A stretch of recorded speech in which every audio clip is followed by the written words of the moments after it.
Mr. Angus, the NDP and the Bloc so far have called for the removal of Mr. Rota. Why do you think the Conservatives and the Liberals haven't joined you in this? No, I mean, I can't speculate. I think, I've known Anthony for 20 years. I consider him a very honorable man, but something really went wrong the other day, and Parliament was put in an untenable position, and we have to send a very clear message to the world that we do not ever stand up and celebrate people who have dubious past when it comes to the mass killings that happened in Ukraine and Russia in the Second World War.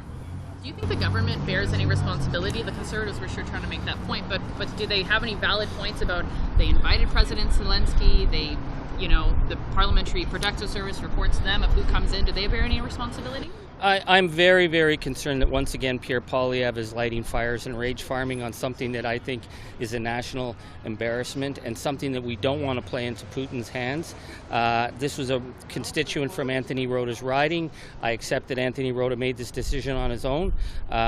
When we were told that he was a veteran, I thought, okay, he's a veteran. And then I thought, did I hear him say he was a veteran fighting the Russians? Or I wasn't clear what was going on at that point. But that to me is clearly this was Mr. Rota's decision, and I really don't want to politicize this anymore because I don't want to give any oxygen to the Putin troll army. If Mr. Rota doesn't resign, how do you think the House will function? Too, the party said he needs to go. I can't speculate on that. Do you think Mr. Rota should resign as Speaker? I don't know. I'm not sure what exactly has transpired here, but I'm looking forward to learning more. How can you not be sure? It's fairly clear. I just came out of 6 hours of a lockup in a SCIF doing national security intelligence work. I know nothing about any of this. So I'm working on foreign interference right now and some other big issues. Obviously, this was a very, very disappointing and unfortunate invitation extended. Unacceptable. What Mr. Rota intends to do as Speaker is up to him and up to the House. So I'm going to give this some thought. I'm going to see what happens this afternoon, and I'm going to be methodical and I hope responsible about it, because if there's one thing I do know, it's that state and non-state actors are watching very carefully, because Canada has a role to play in the world in terms of democratic leadership, and as a person who spent most of his life building democracies around the world, this is important to me, and we need to conduct ourselves like adults here. And I think hurling abuse and invective back and forth across the floor is not productive. I think we need to find a rational and adult way to resolve this issue, because it's very, very important for Canadians who are watching, and frankly the rest of the world. Those are my thoughts. Both the Bloc and the NDP have said they don't have confidence in Mr. Rota and they want him to resign. How can the House function if it's one of the major parties? I respect the position. You're telling me something for the first time. I'm not aware of this. I respect the positions that they've taken, and I'm sure that Mr. Rota is going to reflect on that as well, and ultimately do what's best. This is the People's House. This is about conducting business for 41 million Canadians. And so it's very important that we do this calmly and responsibly. Thank you. Est-ce que le président de la Chambre devrait démissionner, selon vous? Absolument pas. Il n'y a pas personne plus intègre, plus gentil et plus professionnel qu'Anthony Rota dans son rôle de président. Il s'est expliqué ce matin. Une erreur faite avec innocence. On ne condamne pas les gens, même si on est en politique, on ne condamne pas les gens sur cette proportion-là. Je viens de vous dire, moi, Anthony Rota a toute ma confiance. D'ailleurs, la confiance de tout le monde autour de la Chambre des communes, on le connaît depuis longtemps. Je pense qu'il a été intègre, il a démontré toute sa carrière. Il a commis une erreur tout à fait innocente. On lapide pas les gens sur une erreur commise de façon innocente, de façon absolument... Il n'y avait aucune mauvaise foi, même pas de près, ni de loin. Merci. Good afternoon, everyone, on a sober day here in Ottawa. Let me say that this morning I met with the Canadian CEOs of the large international manufacturers, as I've told you last week. They came to Ottawa, and I expressed again in no uncertain terms the frustration of millions of Canadians. I made them see the reality of families across the nation which are struggling with the price of food. We had discussions for almost 2 hours this morning. My takeaway from that is that first, they have agreed to support the effort of the Government of Canada to stabilize prices in Canada. And secondly, importantly, they have agreed to be part of the solution. You know, we know that the large grocers in Canada are going to be going and engaging with them to help stabilize price in Canada. And the fact that they want to be part of the solution, I think, is important because, you know, we've always said this is a very complex supply chain. And tomorrow I'll be meeting with the Canadian large manufacturers, which are going to come to Ottawa as well, in order to make sure that we have a complete view on the supply chain and that everyone is aligned towards the goal of stabilizing price as the Prime Minister's asked from the supply chain, but I would say from grocers across Canada. So ce matin, dans une journée particulière ici à Ottawa, j'ai rencontré les PDG des grandes sociétés, des grandes multinationales, les Nestlé de ce monde, les Unilever, les Kraft, les Heinz, qui étaient là. Je leur ai exprimé encore une fois, au nom de millions de Canadiens et Canadiennes, la frustration des gens de chez nous, ici au Canada, de voir les prix de l'épicerie. Je leur ai fait comprendre la réalité des familles. Hein, on en parlait avec mes collègues, la réalité des familles à travers le pays qui sont aux prises avec un coût de la nourriture qui est très élevé. Ils se sont engagés publiquement à d'abord supporter les efforts du gouvernement canadien à stabiliser les prix au Canada et deuxièmement, de faire partie de la solution. Moi, je leur ai dit, prenez l'opportunité de faire partie d'Équipe Canada parce que l'idée derrière ça, c'est qu'on veut travailler tout le monde ensemble pour arriver avec des solutions concrètes, visibles, pratiques pour les Canadiens et les Canadiennes. Et demain, on a demandé au PDG des grandes sociétés canadiennes de transformation de venir à Ottawa. Aujourd'hui, c'était la partie internationale. Demain, ce sera la partie canadienne parce qu'on veut que tout le monde puisse faire partie de la solution. Concrètement, qu'est-ce que ça veut dire, vous dites faire partie de la solution? Qu'est-ce qu'ils pourraient faire exactement? Ah, bien, écoutez, je leur ai donné des bonnes idées, mais je ne peux pas vous dire tout aujourd'hui parce que...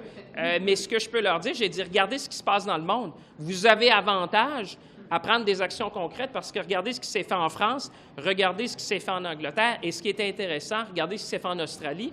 Par exemple, le code de conduite sur l'épicerie, là, on a des joueurs mondiaux, parmi les plus grands de ce monde, qui sont dans le secteur de l'alimentation. J'ai dit, regardez les meilleures pratiques dans les différents pays, puis assurez-vous que ces meilleures pratiques-là, on les amène au Canada, justement, pour nous aider à stabiliser les prix. Bien, je vous dirais, regardez ce qui s'est fait chez Waitrose en Angleterre, regardez ce qui s'est fait chez Carrefour, regardez ce que la France est en train de faire avec ces grands manufacturiers-là. Puis, entre autres, une des choses que je leur disais, c'est comment on peut arriver à avoir une adéquation plus concrète entre les prix qu'on voit aux États-Unis dans certains aliments et ce qu'on voit au Canada. Donc, il y a des pistes de solutions qui sont lancées, mais vous comprendrez, ce que je veux faire jouer maintenant, c'est la concurrence. L'idée, c'est que ces gens-là, maintenant, repartent avec des devoirs. Hein? Ce qu'on leur a donné, c'est des devoirs. Ils s'en vont chez eux.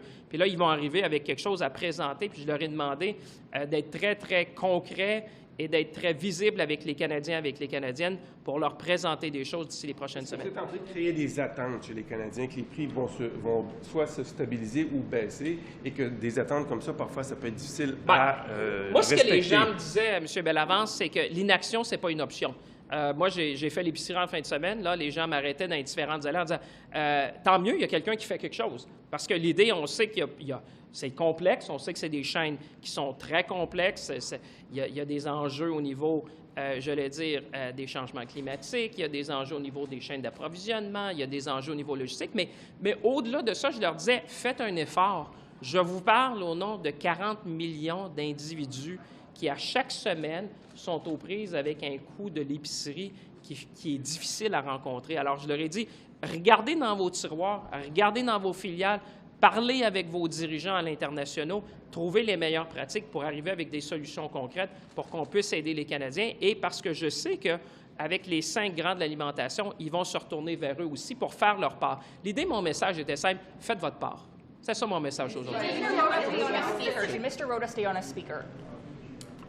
Listen, this was a terrible mistake that we saw last week. I was in the chamber as well as most parliamentarians.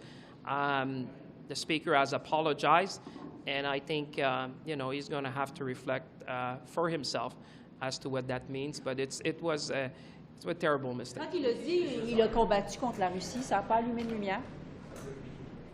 Écoutez, moi, je vais parler de... Vous savez, quand on est là, la confiance des parlementaires, de tous ceux qui sont là, puis je parle en mon nom personnel, comme parlementaire, pas comme ministre, parce que quand on est dans cette chambre-là, on est tous des parlementaires, mais c'est sûr que quand le président reconnaît quelqu'un, puis je peux demander à mes collègues de s'exprimer aussi, il y a un niveau de confiance élevé. Quand ça vient du président qui s'exprime au nom de la Chambre, c'est l'officier le plus élevé de la Chambre des communes qui invite une personne, qui le reconnaît, ben, il y a un sentiment de confiance. Si le président fait un commentaire ou s'exprime, ben, évidemment, les parlementaires sont là, regardent, puis on assume. Cette confiance est-elle encore là? Parce que là, le Bloc québécois demande est-ce qu'il démissionne. Je ne veux pas aller plus loin là-dessus. Je sais que le président est certainement en réflexion. Comme je vous dis, c'est une erreur grave qui s'est produite, mais je suis aussi conscient que le président, de façon sans équivoque, s'est excusé, a expliqué la situation, a admis toute sa responsabilité là-dedans parce qu'il est bien conscient que comme parlementaire, quand on est assis dans notre siège, vous savez, quand le président parle, c'est l'autorité suprême de la Chambre. Si le président reconnaît une personne en expliquant son passé, en expliquant ce qu'il a accompli, bien, il y a le bénéfice du doute de l'ensemble des parlementaires qui sont là. Alors, je pense que le président a certainement une réflexion à faire. Monsieur Champagne, juste pour revenir sur la réunion de ce matin, on parlait au directeur général de l'association, oui. la FHCP, oui. Et il nous disait l'échéance de l'action de grâce, il faudra voir jusqu'à quel point on pourra aller dans le détail, parce que lui, ce qu'il dit, on veut aller le plus loin possible, mais ça se peut que ce ne soit pas 100% de complétude. Vous, c'est quoi vos attentes au niveau des détails de ces plans D'abord, je suis d'action-là? content qu'ils veuillent faire quelque chose. Hein? C'est un gain pour les Canadiens et les Canadiennes parce qu'il faut comprendre que ces gens-là, comme je vous dis, on parle des grands opérateurs, les géants de l'alimentation mondiaux.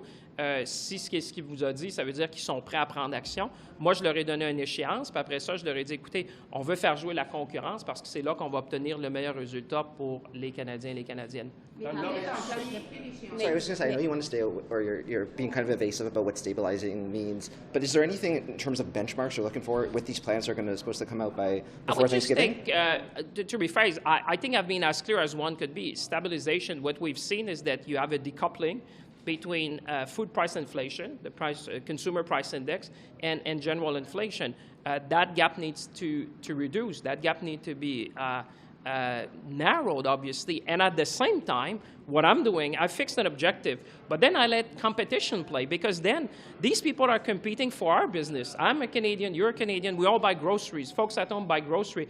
So now what I like is that when I was sitting in the room today, and many of my colleagues were there, Minister McCauley, Cody was there, my colleague, is that now you're seeing them saying, oh, but we might outcompete the person next to me because some of them have goods which are similar. If you look at peanut butter, there's not just only one company that does that, there's many. So now they're saying maybe there's an advantage for me to go beyond what's being asked. And that's why I want to play competition because I'm negotiating on behalf of Canadians. So I put an objective and I say, now compete amongst each other, surprise Canadians. Find things that Canadians will want to see, and maybe it's an opportunity for you at the same price that you stabilize prices. Maybe, you'll restore trust with consumers, and consumers will go your way. Vous avez fait votre épicerie en fin de semaine. Oui. Qu'est-ce que vous avez constaté? Est-ce que ça a augmenté par rapport à la semaine précédente? Je l'ai fait toute la fin de semaine. Je l'ai fait toutes les fins de semaine. Alors, je le vois, mais aussi, c'est ce qui était important, les gens m'arrêtaient dans les allées en disant, écoutez, merci de faire quelque chose. Il y a un sentiment qu'on doit faire quelque chose.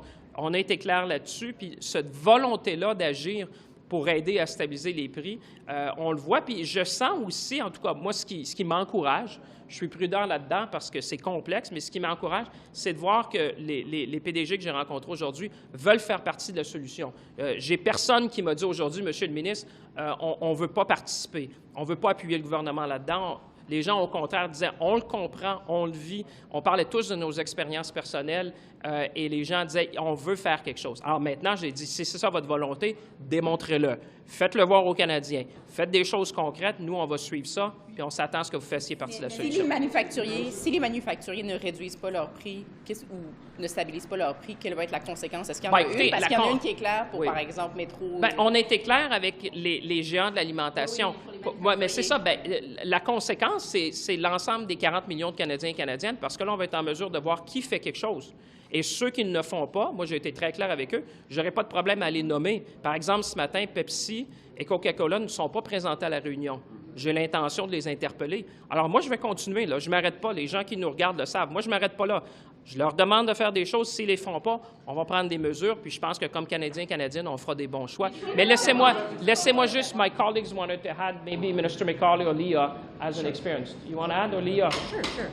Yeah, no, I think it's very important as a business person and a mother. I've had 6 children in my home at certain times. This is an issue that's affecting all of us. And I think the measures that are now being taken are necessary because we've tried other things. We've been working hard over the past year. Competition Bureau, we had a grocery rebate, we've done studies, we've met with these leaders, and nothing has worked. So bringing them in, they have the experience, they know what to do. And in Canada, we work together. We work together and we have each other's back. And I think it's time that these corporate citizens join us and ensure that Canadians have some relief from these high food prices because it's just going on for so long. If the grocery plans aren't satisfactory, how quickly can Canadians expect to see further action from the feds after Thanksgiving? Well, listen, we have been clear, but I think, the threat will always be there. But I would say from meeting to meeting and the interaction we have been seeing, what I see is that people want to work. Now, what we need to do is to have something from the grocer. Let's be clear. We said the grocer need to come with plans that we can monitor. What I'm doing now is to help in the system. When I met with the grocers, and particularly the independent grocers, which represent like 6,900 small independent, they said, Minister, thank you for bringing the fight now to the manufacturers because they need to be part of the solution. So what I'm trying to do is to bring as many people inside the tent so that everyone will do their part so that the grocers can come with something which will be satisfactory by Thanksgiving. And if they don't, like I said, we've been very clear about what would be the consequences.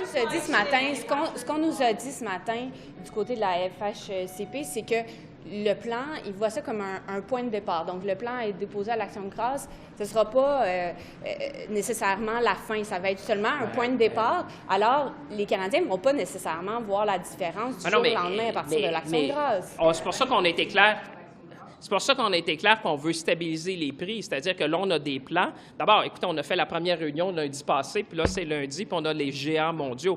C'est sûr que là, ce qu'on veut, c'est des plans. Puis ensuite de ça, ce qu'on leur a dit, puis en anglais, j'avais été clair, on veut prendre des actions concrètes, meaningful action. Mais c'est clair que ce qui est important, c'est qu'on ait des échéanciers, qu'on ait des plans de travail, puis qu'on ait évidemment des actions concrètes qui vont être... Sur les conséquences. Merci, parce qu'on doit aller...